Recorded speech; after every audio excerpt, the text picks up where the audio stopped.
এবছৰ দুবছৰকৈ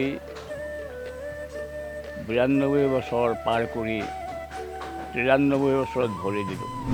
যেতিয়া এটা নৃত্য কৰোঁ মঞ্চত, নৃত্য কৰাৰ পাছত যেতিয়া দৰ্শকে হাত চাপৰি বজায়, তেতিয়া মোৰ মনটো উৎফুল্লিত হৈ আহে, সকলো দুখ কষ্ট পাহৰি যাওঁ।